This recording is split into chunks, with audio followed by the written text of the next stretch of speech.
예, 내일까지 전국에 강한 비가 내립니다. 이에 정치권은 수해 피해 지원 방안을 논의하는 한편 추경 편성과 4대강 사업을 두고 공방을 벌이고 있습니다. 한편 사법 리스크에 다시 직면한 민주당 이재명 대표 8월 영장 청구설이 제기되고 있는데요. 한 주간 전국 이슈 두 분과 함께합니다. 정호김 전 의원, 김영주 전 의원 모셨습니다. 어서 오십시오. 두 분 어서 오십시오. 네, 안녕하세요. 안녕하십니까. 예, 이 비 피해 그리고 그에 대한 대처 먼저 좀 이야기를 해봐야 할 것 같습니다. 일단 비가 많이 내리고 있고 아직 응급복구가 다 되지 않았는데 비가 내일까지 또 많이 내릴 예정이란 말이죠. 윤석열 대통령 18일 국무회의에서 지금까지의 방식으로는 대응할 수 없다라면서 목소리를 높이기도 했었습니다. 앞으로 이제 정치권에서 좀 어떤 대책을 가져야 한다라는 필요성 갖고 계시나요? 지금까지의 매뉴얼로는 이렇게 단기간에 집중적으로 내리는 호우라든지 산사태를 막을 수가 없다라는 것이 이번에 판명이 된 것 아니겠습니까? 그렇기 때문에 지금 이제 앞으로 2, 3일 동안 계속해서 내릴 호우에 대해서 적극적으로 이제 그 대책을 세우고 인명 피해를 최소화하면서 중장기적으로 이러한 재난을 어떻게 막을 것인가에 대한 대비가 필요하다라는 것이 정부의 입장이라고 저는 생각을 합니다. 지금까지는 이제 비가 내리면 대증요법이라고 해야 되겠죠. 그런데 중장기적으로 그럼 무엇을 해야 되느냐? 가장 중요한 것이 인명 피해를 최소화하고 그다음에 기후 변화의 문제, 환경의 문제를 아우르는 그런 대책이 이게 지금 따로 가는 게 아니라 서로 연동되어 있거든요. 그러기 위해서 당장 시급한 현안이 지류지천의 정비라고 생각을 합니다. 지금 이제 4대강으로 본류에 대한 정비가 끝났고 그 본류와 관련해서 또 지금 뒤늦게 또 논란이 재가열되는 것은 매우 비생산적인 일이고요. 지류지천과 관련해서는 야당도 무슨 얘기를 하냐면은 자기네들도 원래는 지류지천을 정비하자고 했었다 이렇게 얘기하는 만큼 합일점을 모색할 수가 있습니다. 그리고 지금 여야의 정쟁과 공방이 중요한 것이 아니라 이걸 지금 시작하지 않으면은 계속해서 인명 피해라든지 또는 지금 국가적으로 사회적으로 큰 피해를 야기할 수밖에 없다라는 차원에서 그런 차원에서 대통령도 새로운 대책이 필요하다라고 얘기를 한 것이고 이런 부분에서는 여야 간의 초당적인 협력이 가능한 분야라고 저는 생각을 합니다. 예. 정치권에 좀 진심 어린 손길이 필요한 상황이지 않을까 싶은데 어떤 새로운 대책이 필요하다는 생각 갖고 계십니까? 우선 예컨대 지금 현재 이제 물 관리 이른화는 그 환경부가 갖고 있죠. 그런데 솔직히 말해서 우리나라 정부 부처의 어떤 우선순위로 보면 환경부는 거의 말단 부서란 말입니다. 홍수 피해를 환경부 장관이 컨트롤할 수 있는가?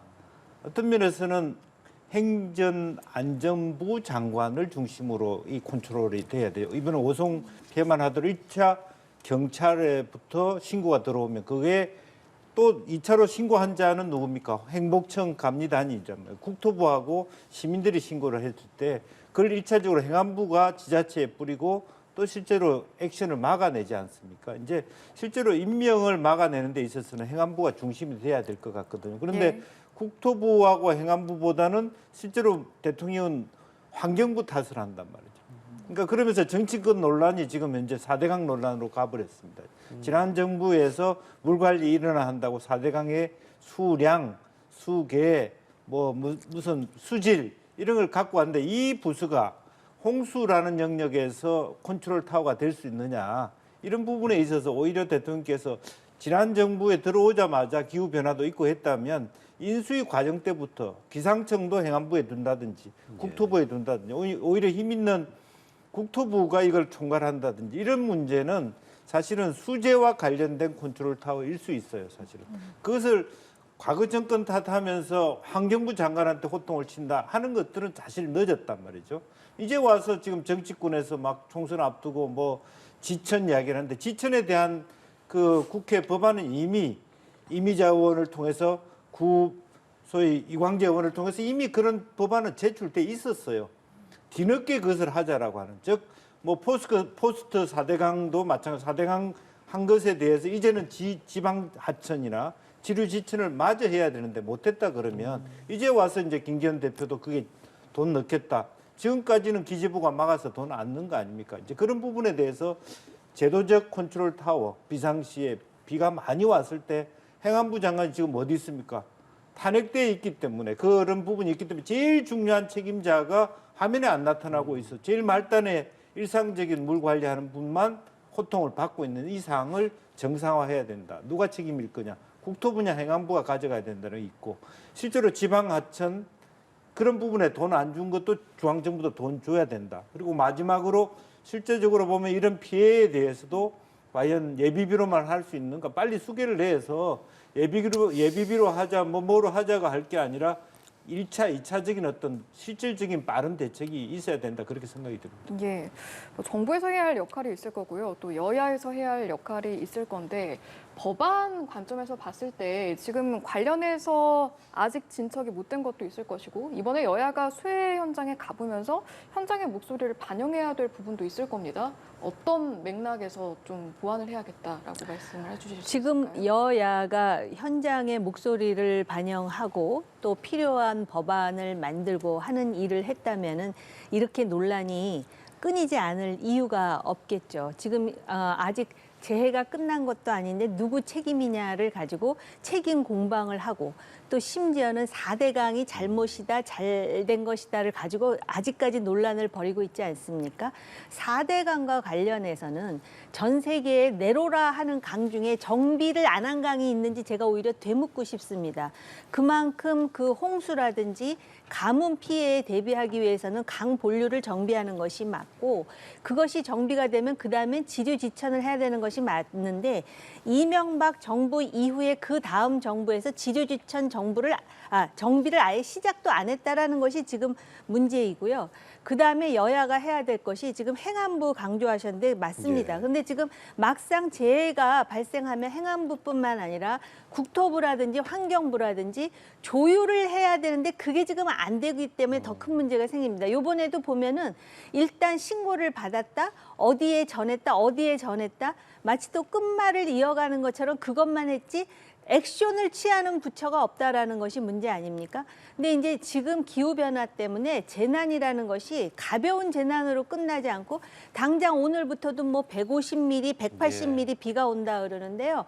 그렇기 때문에 미국의 FEMA라고 있습니다. 그러니까 국가 재난을 관리하는 본부를 만들어 가지고서 거기서 집중적으로 컨트롤 타워 역할을 하듯이 예를 든다면은 뭐 행안부, 국토부, 환경부가 조율을 할 수 있는 그런 부처, 관리하는 부처. 그래서 책임도 거기서 질 수 있도록 그래서 속전속결로 인명 피해라든지 재산상의 손해를 최소화할 수 있는 그런 그 기동성 있는 그런 움직임에 대해서 여야가 좀 이럴 때 머리를 맞대고 네. 논의하는 모습을 보여야 된다고 생각을 합니다. 알겠습니다. 마찬가지 질문 드리겠습니다. 네. 뭐 기본적으로 그 머리를 맞대고 얘기를 하고 실제적으로 보면 이제 지방 하천의 경우에 사실 지방 정부의 재정 자립도가 높지 않지 않습니까? 이제 그런 부분에 있어서 지금까지 기재부가 그것에 대해서 반대했고 이미 지방에 돈이 갔는데 또 대줄 수 있느냐 하는 부분들을 조금 잘 설득할 필요가 있고요. 법제화할 필요가 있고요. 그래서 혹은 이제 이러한 일에 있어서 중앙정부와 지방정부 또 지방자치단체 중에서 광역단체 지금 청주시하고 충북도처럼 역할의 분담 그리고 하천과 도로가 서로 규정상 다르다는 부분에 있어서 전혀 따로 가는 그런 정책적 조율들을 더 법제화하고 또 치밀하게 사실 매뉴얼이 다 있죠. 근데 있는데 그것을 실제로 실행하지 않고 안 해봤다라고 하는 부분에 대해서 다시 한 번 더 호되게 얘기를 하고요. 또 지금 이제 4조 6천억 정도 가까이 되는 어떤 예산들, 지금 홍수나 어떤 예비비 예산들이 어떻게 하면 제대로 된 어떤 그 실질적인 효과가 높일 수 있는가라고 하는 부분도 다시 따져봐야 될 것 같습니다. 예산 얘기를 좀 해주셨는데 윤석열 대통령이 이제 18일 국무회의 할 때 굉장히 목소리를 좀 높이면서 이권 카르텔 그리고 뭐 부패 카르텔에 대한 보조금 전부 폐지하고 그걸로 수해 복구랑 피해 보전에 재정 투입해야 한다라고 이야기하지 않았습니까? 그 부분에 대해서 민주당이 이게 이권 카르텔과 지어서 말하는 것이 맞느냐라는 주장을 좀 하던데 네. 어떤 의견 갖고 계세요? 그러니까 이제 급속하고 정말 그 예. 민생의 실리적인 말씀을 하셔야 되는데 정치적 말씀을 하신 거예요. 노조 탄압하겠다. 시민단체가 가져간 보조금 다시 뺏어오겠다. 그거하고 또 다른 맥락이잖아요, 사실은. 그 부분이 과했거나 제대로 말하자면 그 예산을 지급한 데 대한 지방 자칫 아니 시민단체라든지 또 노조 자체가 성실하지 않게 돈을 어떻게 썼느냐에 대한 보고를 안 했다면 감사를 하고 지적을 하고 필요하다면 돈을 다시 뺏어 온다든지 반환한 다음에 주지 않는다. 그건 지당이 맞는 말씀입니다. 근데 이걸 사실은 그럼 수혜로 빚은 억울한 분들이 다 그러면 노조 탓한 그런 건 아니지 않습니까? 그래서 예산을 그게 더 많이 쓰자는 의미는 있습니다만은 이큰 카르텔이라고 하는 그 개념 자체도 굉장히 서로 반박이 있을 수 있어요. 우리 사회에 이큰 카르텔이 뭐 노조와 시민단체만 있습니까? 어찌 보면 뭐 법조계에 가면 더 큰 이권 카르텔이 있는 것이고 관료들 사이에 이권 카르텔이 있는 것이고 전방위로 내 탓, 남 탓하는 그런 풍조가 있을 수 있기 때문에 이건 좀 자제되어야 된다라는 거고 또 하나 그 돈이 얼마만한 규모가 될 것인가를 우리가 산정하기 어렵지 않습니다. 당장 국민들이 바라는 것은 예산의 일부 예비비든 추격이든 빨리 나와서 이게 정리가 되길 바라는데 그 논의하다가 시간 다 끌 가능성이 크다. 저는 그렇게 봅니다. 예, 정호균 전 의원께서는 어떻게 좀 생각하세요? 국가재정법상으로도 당장 그 예를 들어서 국가 예산이 들어간 뭐 시민단체에 그 기금을 빼가지고선 재해 복구에 쓰기는 어렵습니다. 현실적으로. 그렇기 때문에 지금 이 긴박한 재해와 관련해서 지금 현재 뭐 기금이든 예비비든 2조 8천억 원이 있다. 뭐 이런 얘기가 언론에 나오던데요. 긴급하게 씀으로써 당장 피해자들이 시름을 좀 놓을 수 있는 그런 방안이 마련이 되어야 되고요. 아마 긴급하게 신속하게 쓰다 보면은 부족한 부분은 추경이 필요하리라 개인적으로 생각이 됩니다. 네. 그런데 오히려 야당에서 추경 쓰세요 지금 그런 입장이기 때문에 만약에 추경이 필요하다면 야당이 적극적으로 협조하리라 이번에는 네. 그렇게 기대를 하고요. 카르텔과 관련해 가지고 지금 의원님도 말씀하셨지만 이게 예산이 들어가는 카르텔이 있고 예산이 들어가지 않은 카르텔이 있습니다. 대통령이 제기한 이권 카르텔의 문제는 우리 사회 전반에 매우 심각한 문제인 것은 맞습니다. 근데 지금 우리가 이 국가 예산이 들어가는 소위 이제 카르텔이라고 하는 여기에도 영리 카르텔도 있을 것이고 비영리 카르텔도 있을 것이고 이들이 과연 투명하게 그리고 목적에 맞게 지금 쓰고 있느냐에 대해서 들여다보기 위해서도 많은 시간이 필요할 겁니다. 그런데 이것을 당장 재난 구호와 관련해 갖고 섞어서 발언을 하다 보니까는 불필요하게 야당 공격에 빌미가 됐다라는 점은 안타깝게 생각을 하고요. 네. 재난 구호와 관련해서는 일단 지금 그 가지고 있는 예산 쓰되 추경의 가능성을 열어놓는 것이 필요하다. 왜냐하면 그거 부족하면 국민성금 얘기가 나오는데 지금 국민성금을 걷어서 해야 될 정도로 그렇게 시간적인 여유가 있다고 보이지 않습니다. 그렇기 때문에 지금 당장 오늘부터 시작해서 이 재난을 최소화하고 그다음에 피해자들을 즉시에 그리고 한 목적적으로 구호하고 그리고 앞으로 이러한 일이 발생하지 않도록 이걸 차단하고 그 후에 지금 여러 가지 과정에서 나온 책임자들이 있습니다. 예. 책임자에 대한 처벌하고 이게 네. 수순이라 보여집니다. 말씀을 하셨으니까요. 추경 편성 필요성 어떻게 보시는지 마찬가지로 여쭤볼게요. 글쎄요, 저는 이제 뭐 저도 이제 서울시에 있었습니다만 예비비도 있고요. 또 연말에 가면 불용액도 있습니다. 사실은 어떻게 보면 예산을 어떻게 정부가 기재부는 그걸 알 수 있거든요. 예. 충분히 가용할 수 있는 예산들이 많고 그런 의미에서 이제 그 대신에 방금 정 의원님 말씀하신 대로 추경이 필요할 때 추경할 수 있다라는 열어놓고 논의를 하면 될 건데 예. 둘 중에 하나로 양자택일로 토론하는 것이 별로 건강하지 못하다고 생각해요. 예비비로나 기재부가 편성했을 때 현 정부의 예산 중에서 불용액이나 혹은 지금 현재 뭐 예비비로 쓸 수 있는 어떤 합법적인 어떤 예산의 규모가 이 정도고 네.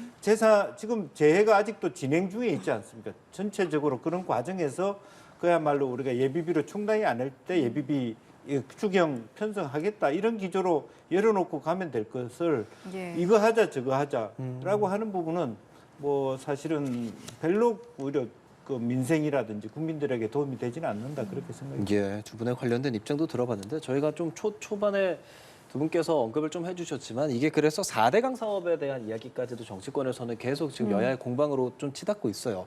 또 최근에 또 4대강 보해체 결정할 때 그 당시에 어떤 사업에 뭐 반대하는 인사들이 개입했다 이러면서 위법 결정도 나오고 점점점 이게 좀 커지고 있잖아요. 정원윤 네. 전 의원이 이 상황 좀 어떻게 보세요?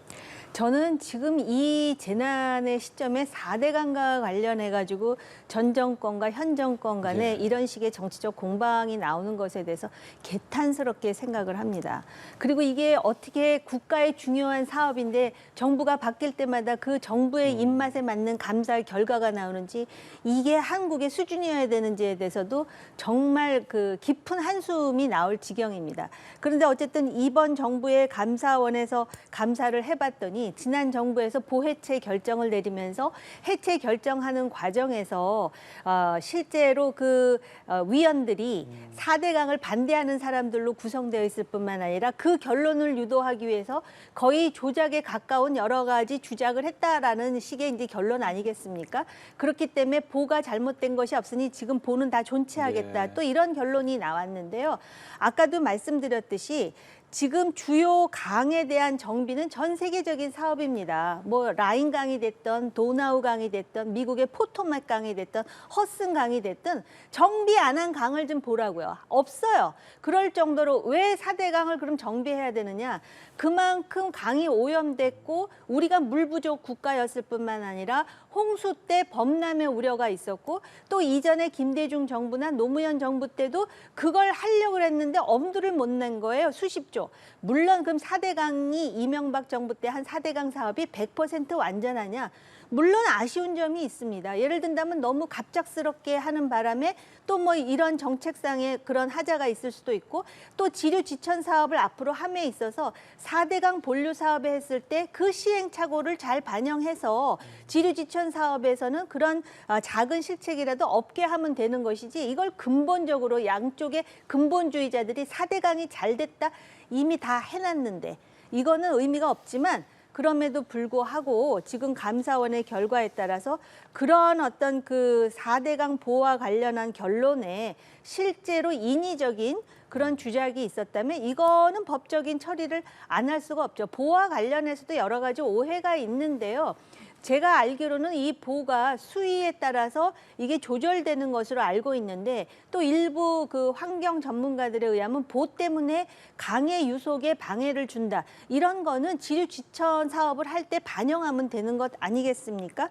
이렇게 해가지고선 전 정부, 현 정부 가지고 정치적 공방을 벌이는 것에 대해서는 지금 이번 재난이 끝난 다음에 하든지 이게 하필이면 타이밍이 이러다 보니까는 이게 마치 또 정치적 의도가 있는 게 아니야? 이런 불필요한 오해도 받는다는 점에서 아까도 제가 말했지만은 이 정부가 할 일이 얼마나 많습니까? 지금 순서를 제대로 정해서 해가지고 설득력 있는 그러한 결론을 냈으면 좋겠습니다. 말씀하신 그런 정치적 오해, 수혜의 책임을 제대로 막지 못한 그 책임을 전 정권에 돌리려고 하는 건 아니냐는 것이 민주당이 말하는 부분이거든요. 어떻게 그러니까 마침 이 시점에 그런 어떤 감사 결과를 꺼내는 이유가 뭐냐 예. 이런 논란이 있을 수 있죠. 예를 들면 결국에는 경찰이 출동도 안 하고 허위 보고를 하는 이 문제로 인해서 수많은 사람들이 말하자면 그 지하차도에 갇혀서 빠져나오지도 못하고 목숨을 잃었는데 그런 부분에 대해서 결과적으로 이거는 전 정권에서 4대강 보를 해체해서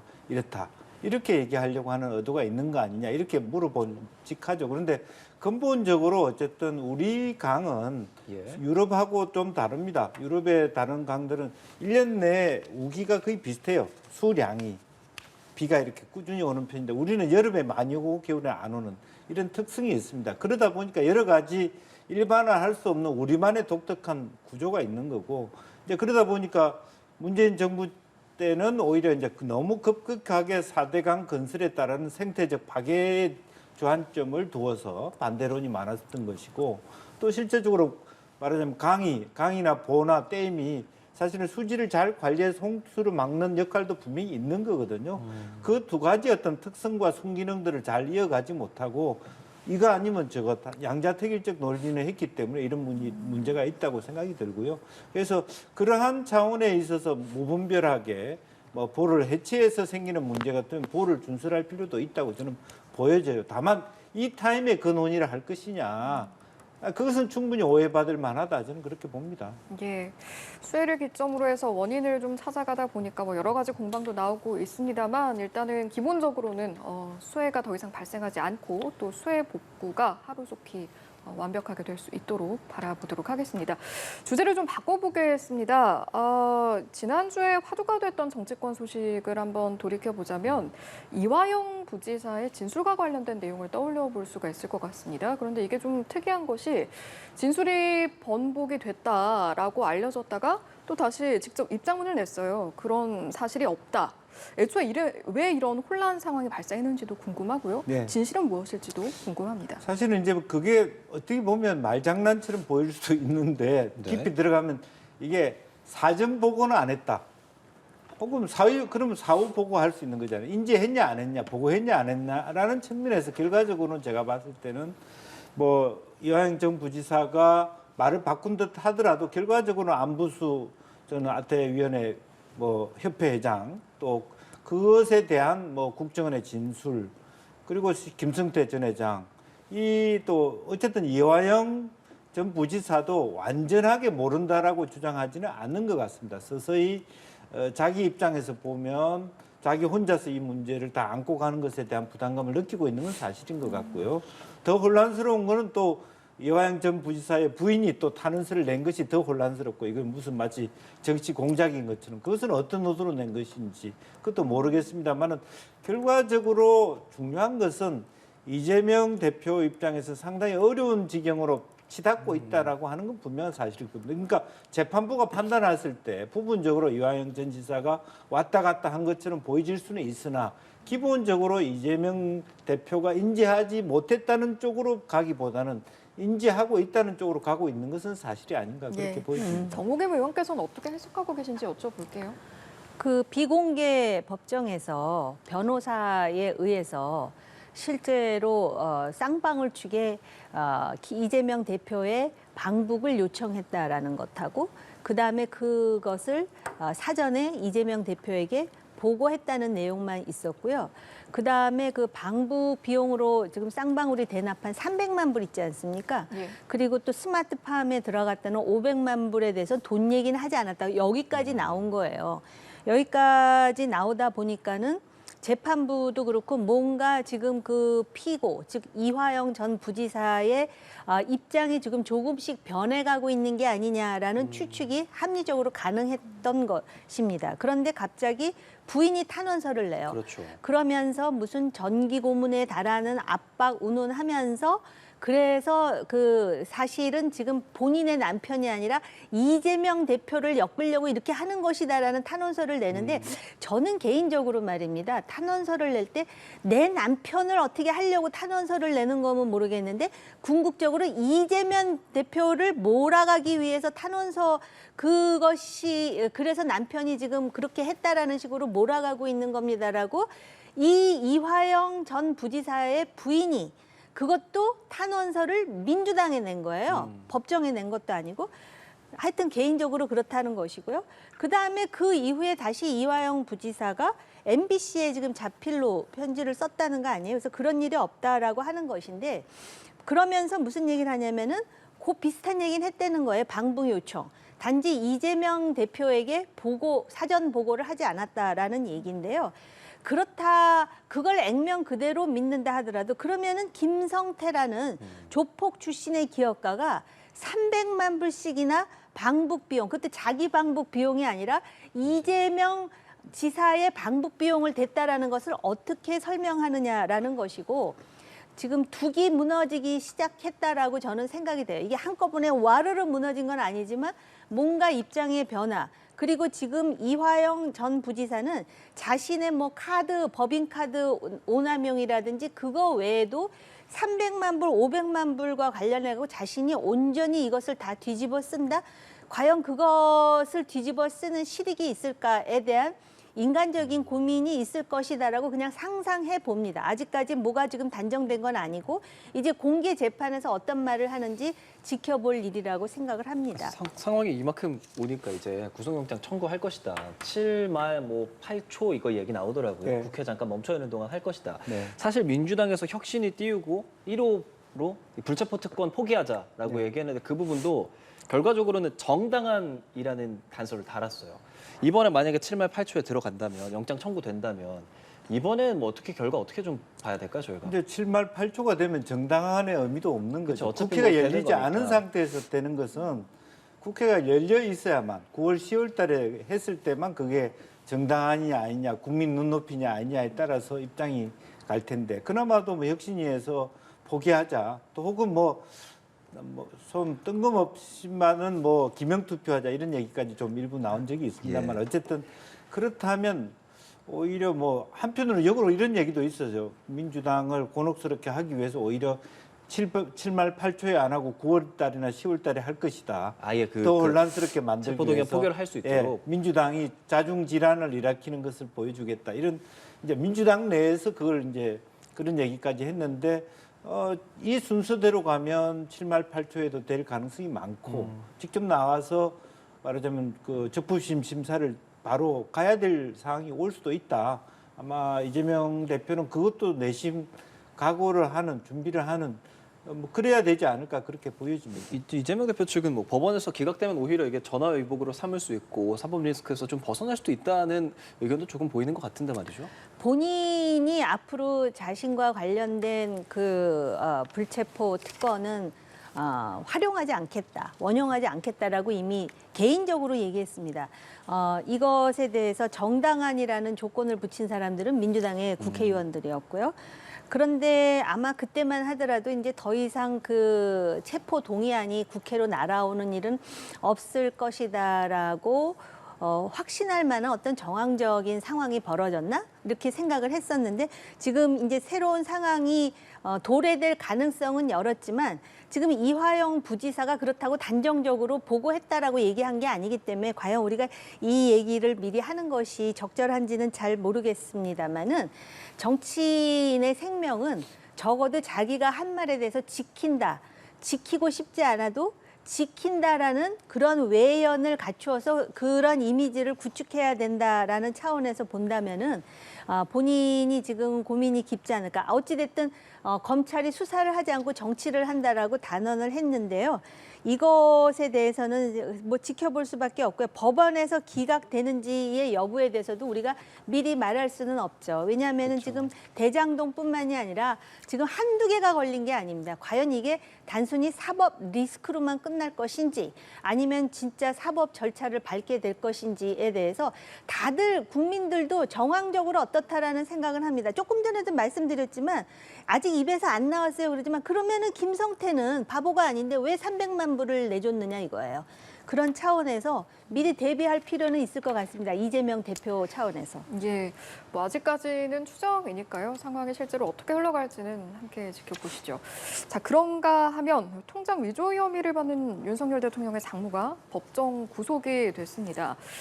민주당에서는 사과해라 이런 입장이고 여당 대통령실에서는 대응을 자제하는 모습 보이고 있습니다. 이번 사안에 대해서 두 분의 의견 어떤 의견 가지고 계신지 여쭤보겠습니다. 과거에 미국에서 클린턴 대통령 재임 시절에 동생이 범죄를 일으켜가지고선 기소된 적이 있었습니다. 물론 이거는 이제 직계는 아니고 뭐 반계라고 할 수도 있지만 그러나 클린턴 대통령과 직접 관련이 되는 일이 아니기 때문에 뉴스로 나올 수는 있지만 이것을 대통령실에서 또는 대통령이 특별하게 입장을 표명하거나 하지 않았습니다. 물론 클린턴 대통령 입장에서 동생은 부모와 같은 그런 그 나름대로의 의미를 지니는 존재였거든요. 근데 이 경우에 대통령의 장모와 관련된 일인데 이게 지금 대통령 재임 중에 일어난 일도 아니고 대통령이라는 어떤 특권이라든지 권위를 오남용한 그런 사례도 아닙니다. 그 이전의 사건으로 제가 알고 있거든요. 그렇기 때문에 오히려 이 부분에 대해서 대통령실에서 어떤 입장을 낸다라는 것이 저는 굉장히 어색할 것 같다라는 생각이 들고요. 이거에 대해서 대통령이 입장을 표명해야 된다라고 생각하는 사람들은 대한민국이 자유민주주의 국가라는 사실을 망각하고 있는 게 아닌가? 즉 삼권 분립이라 입법, 사법, 행정이 나눠져 있는 겁니다. 그렇기 때문에 대통령은 행정부의 수반으로서 자기 일을 하는 것이고 이 장모는 시민의 한 사람으로서 모든 사람들은 법 앞에 평등한데 이런 잘못이 있어서 당신은 구속돼야 됩니다라고 사법부에서 결정낸 거 아닙니까? 그렇기 때문에 이것에 대해서 대통령의 입장을 촉구한다든지 하는 거는 어불성설 아닌가 이렇게 생각이 듭니다. 대통령의 직접 입장을 밝힐 사안은 아니다. 동의하십니까? 뭐 방금 말씀하신 것처럼 이 사안 자체는 대통령이 되기 이전 사안이기도 하고 이제 그래서 그런 부분은 뭐 그렇다고 치더라도 지금 하필 또 이제 서울 양평 고속도로에 강화 IC 쪽 연결하니까 JC 쪽에 어쨌든 그 대통령 부인 일가의 땅이 나왔다. 또 그 땅이 그냥 나온 것뿐만 아니라 그 전에 국토위 감사, 그러니까 국정감사 과정에서 질문사항에서 이 땅의 형질 변경이라든지 추가 매입의 가능성이 있었다. 이제 그러다 보니까 국토부 의혹 제기까지 갔지 않았습니까? 문제는 이와 같이 앞으로도 있을 수 있는 이번 법정 구속한 이유도 재질이 나쁘다 그랬어요. 여러 차례 도망갈 우려도 있다라고 좀 대통령의 장모가 도망갈 우려가 있을 정도면 너무 죄가 나쁜 거잖아요.